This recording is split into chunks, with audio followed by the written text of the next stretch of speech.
This channel does not promote any violence, harmful, or illegal activities. All content provided by this channel is meant for an educational and information purpose only. Bangladesh সীমান্তে নতুন করে উত্তেজনা সুখদেবপুরে ফসল কাটাকে নিয়ে ভারত বাংলাদেশ দুই পারের কৃষকদের মধ্যে ঝামেলা। আপনারা জানেন যে গতকাল এই বিষয়কে কেন্দ্র করে সুখদেবপুরে এখনো কিন্তু বেশ টানটান উত্তেজনা রয়েছে। যদিও বিএসএফ এবং বিজেপি তারা দুজনেই দুতরফে এই পরিস্থিতি সামাল দেয়। অন্যদিকে যদি আমরা নজর রাখি সেখানে বাংকারের পর এবার বাঁধ। ত্রিপুরা সীমান্তে রাতের অন্ধকারে 3 কিলোমিটার বাঁধ তৈরি। ঢাকার তৈরি হলো রাস্তাও। নজরদারির চেষ্টা। বাঁধ তৈরি হলে বন্যায় ভাসবে কৈলাসহর। ত্রিপুরার এই অংশে কিন্তু বন্যার আশঙ্কা বাঁধের ফলে আশঙ্কা করছেন স্থানীয়রা। একদিকে ভারত বাংলাদেশ সীমান্তে কৃষকদের মধ্যে ব্যাপক অশান্তি। বিজেপি বিএসএফ কে ময়দানে নামতে হয় সেই অশান্তি থামাতে। আজও সেখানে থমথমে পরিস্থিতি। অন্যদিকে ত্রিপুরার সীমান্তে বাঁধ তৈরি ঢাকার।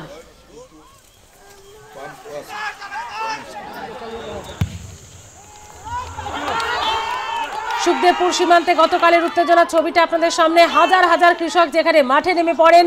দুতরফের এই ঝামেলা মেটাতে ময়দানে নামতে হয় বিএসএফ এবং বিজেপিকে। তাদের তৎপরতাতেই পরিস্থিতি ঠান্ডা হয়, কিন্তু আজও সকাল থেকে সেখানে থমথমে রয়েছে পরিস্থিতি।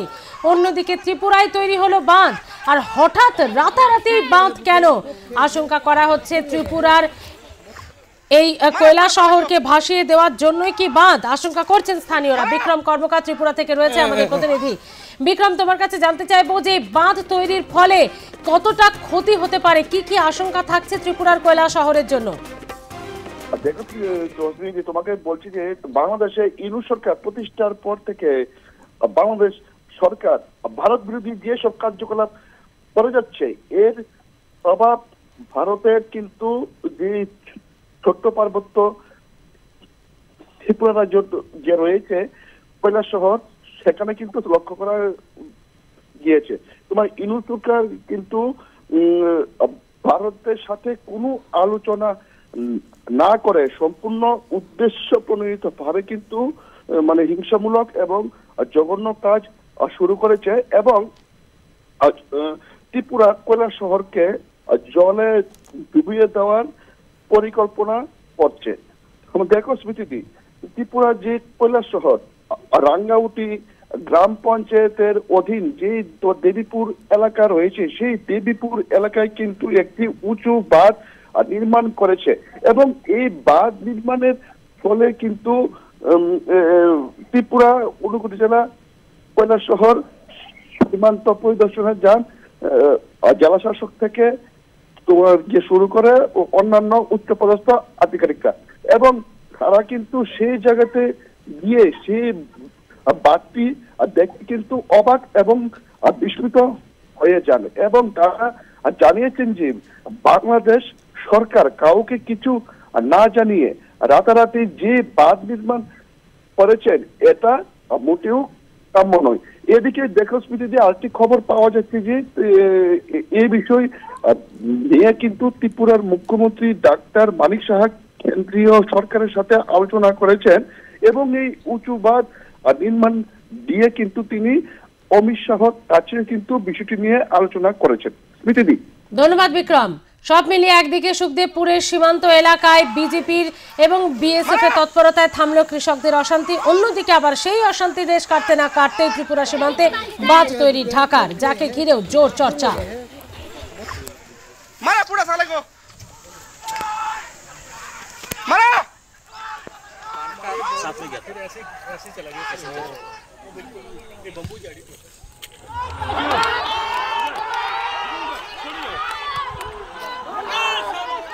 আমরা ফোনে যোগাযোগ করেছি প্রাক্তন সেনাকর্তা কর্নেল সৌমিত্র রায়ের সঙ্গে। কর্নেল রায়, আপনার কাছে যে জিনিসটা জানার চেষ্টা করব, একদিকে আমরা সুখদেবপুরে গতকাল ব্যাপক অশান্তি দেখলাম কৃষকদের মধ্যে, দুই পাড়ের কৃষকদের মধ্যে। সেই অশান্তি থামতে না থামতেই এবার ঢাকায় হঠাৎ ঢাকার এই বাঁধ তৈরির চেষ্টা কেন? ত্রিপুরার কৈলাসহর ভেসে যাবে এমন আশঙ্কা থাকলেও হঠাৎ রাতারাতি বাঁধ তৈরির চেষ্টা কেন? আপনার কি মনে হয়? হ্যাঁ, এটা অত্যন্ত একটা ইন্টারেস্টিং ডেভেলপমেন্ট, কিন্তু ব্যাপারটা হচ্ছে যে মোস্ট অফ আস আমরা এই যে কিভাবে বর্ডার ম্যানেজ করতে হয়, ইন্টারন্যাশনাল বর্ডার, সেই সম্বন্ধে আইডিয়া নেই। আমি একটু ছোট্ট করে ক্লিয়ার করি, সময় আছে তো? হ্যাঁ নিশ্চয়ই, বলুন।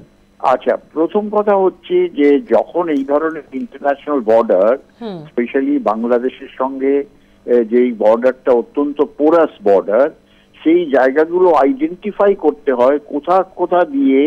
তার কারণ 2300 কিলোমিটার বর্ডার তো ফিজিক্যালি গার্ড করা যায় না। আইডেন্টিফাই করতে হয় কোন জায়গা সেনসিটিভ, যেখান থেকে ইনফিল্ট্রেশন হতে পারে, যেখান থেকে স্মাগলিং হতে পারে, যেখান থেকে আর্মস অ্যামুনিশন এক্সপ্লোসিভ ঢুকতে পারে, যেখান থেকে টেররিস্ট অর্গানাইজেশনরা ঢুকতে পারে। সেই সমস্ত জায়গাগুলো আইডেন্টিফাই করে সেখানে ফেন্সিং অত্যন্ত ইম্পর্টেন্ট। তা আমাদের এই ধরনের প্রচুর জায়গা আছে বাংলাদেশ বর্ডারের সঙ্গে, যেই জায়গাগুলো আইডেন্টিফাই করা হয়েছে সেনসিটিভ জায়গা, কিন্তু সেখানে ফেন্সিং নেই, সেখানে কোনো ধরনের প্রোটেকশন নেই। এবারে আসি বর্ডারটা কিভাবে লেআউট, এর আগেও ডিসকাস করা হয়েছে। যেখানে অ্যাকচুয়ালি বর্ডার পিলার গুলো আছে সেখানে না আমরা ফেন্সিং লাগাতে পারি, না বাংলাদেশ ফেন্সিং লাগাতে পারে। সেই বর্ডার পিলারের থেকে আমাদের দিকে 150 গজ ছেড়ে আর বাংলাদেশের দিক থেকেও 150 গজ ছেড়ে তারপর ফেন্সিং বা কোনো ধরনের অ্যাক্টিভিটি যদি আমাদের করতে হয় করতে হবে, যেমন ট্র্যাক বানানো, রাস্তা বানানো ইত্যাদি। আর এবারে কি হয় যে এদিকে 150 গজ আমাদের দিকে আর বাংলাদেশের দিকে 150 গজ, তার মানে 300 গজ হয়ে গেল। এই 300 গজের মধ্যে গ্রামবাসীদের ক্ষেত আছে, মানে ক্ষেত খামার, তার এগ্রিমেন্ট করা হয় যে তারা কিভাবে সেই ক্ষেত খামারে গিয়ে চাষবাস করবে বা ফসল হয়ে গেলে কিভাবে ফসল কেটে আনবে। এবারে সুখদেবপুরে যে ঘটনাটা ঘটলো তার মধ্যে নিয়ে আসি আমরা, যেখানে এই আমাদের চাষিদের ক্ষেত খামার ছিল ওই 150 গজ এরিয়ার মধ্যে, আমাদের এরিয়াতে মানে বর্ডারের ফেন্সের বাইরে, ওখানে ফেন্স তো নেই, এখনো ফেন্স তৈরি হয়নি। সেখানে হঠাৎ করে কৃষকরা দেখলো যে তাদের ফসল রাত্রিবেলায় ওপারের থেকে মানে বাংলাদেশ থেকে গ্রামবাসীরা এসে কেটে নিয়ে চলে গেছে। মানে দুষ্কৃতি বলবো, এটা কিন্তু রেগুলার ঘটে এই ধরনের ঘটনা। সিমিলারলি ওরাও কমপ্লেন করে অনেক সময় যে আমাদের দেশ থেকে দুষ্কৃতীরা এসে ওদের ফসল কেটে নিয়ে গেছে। সেই নিয়ে গন্ডগোলটা শুরু হয়েছিল। আর তারপর সেই গন্ডগোলটা স্প্রেড করে দুটো গ্রামবাসী, মানে বাংলাদেশের গ্রামবাসীদের সঙ্গে আমাদের গ্রামবাসীদের সঙ্গে। আলটিমেটলি সেখানে পাথরবাজি, বোমাবাজি হয়েছিল। বিএসএফ, বিজিআর এসে ওটাকে অ্যাক্টিভিটিসটাকে স্টপ করে দিয়েছে। এবারে আসি ত্রিপুরার ব্যাপারটা। ত্রিপুরার ব্যাপারটা অত্যন্ত সেনসিটিভ। কেন আমি বলছি যে এই ধরনের বাঁধ শুধু জলের শুধু জলের ব্যাপারের জন্যই হয় না, একটা কনসেপ্ট আছে ডিচ কাম বাঁধ ডিফেন্স। এবারে আমরা যদি পাকিস্তান বর্ডারে যাই পাঞ্জাবের সাইডে, সেখানে আমরা দেখব যে পাকিস্তান পুরো বর্ডারের সঙ্গে এই ধরনের বাঁধ তৈরি করে তার পেছনে ডিচ তৈরি করে রেখেছে। ওটাকে ডিচ কাম বাঁধ ডিফেন্স বলে। তার মানে আমরা যদি কোনো ট্যাঙ্ক নিয়ে মুভমেন্ট করতে চাই, কোনো অফেন্সিভ নিতে চাই, এই ডিচ কাম বাঁধ সেই অফেন্সিভকে ব্লক করে দেয়। এটা কি এই যে বাঁধটা আমি দেখতে পাচ্ছি, যেটা তোমরা এই ইমেজটা দেখাচ্ছ টেলিভিশনে, ওটা দেখে আমার এই ডিচ কাম বাঁধ মনে হচ্ছে। এই বাঁধের পেছনে হয়তো পরবর্তীকালে আমরা দেখব যে বাংলাদেশ যে আমাদের বর্ডার গার্ড তারা এর পেছনে ডিচ বানিয়ে, মানে খাড্ডা বানিয়ে, আবার বাংকার টাঙ্কার বানিয়ে বর্ডারের ডিফেন্স মানে সুরক্ষার জন্য তৈরি করছে না তো। সেটা অত্যন্ত গুরুত্বপূর্ণ ব্যাপার। ওটা কিন্তু তারা আমাদের জিজ্ঞাসা করে না করে করতে পারে না, অ্যাকর্ডিং টু দি এগ্রিমেন্ট।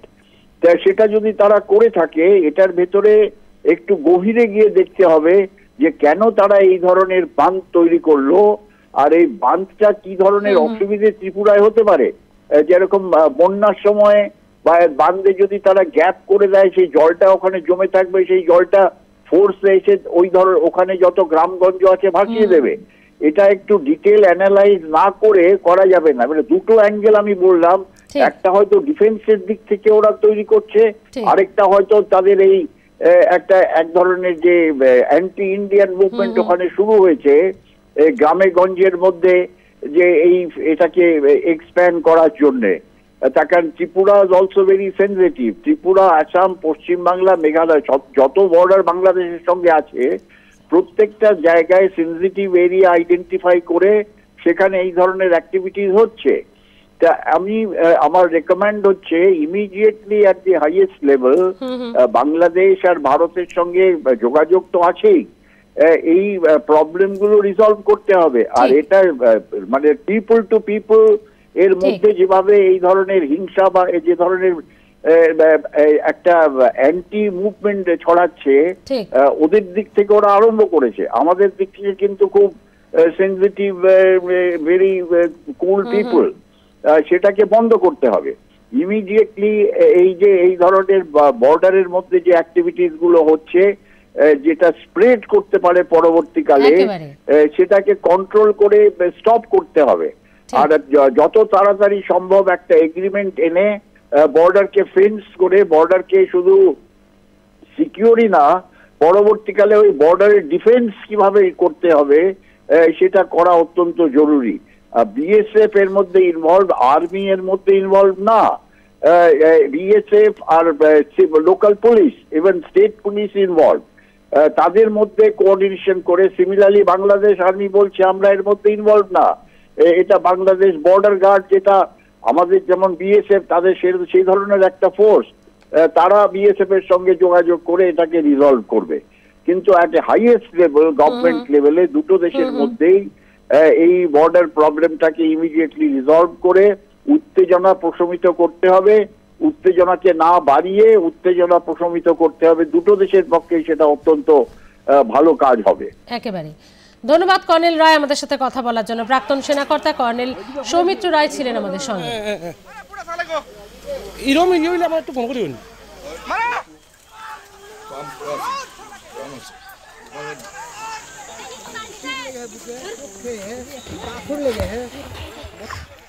মারা পুরা সালে গো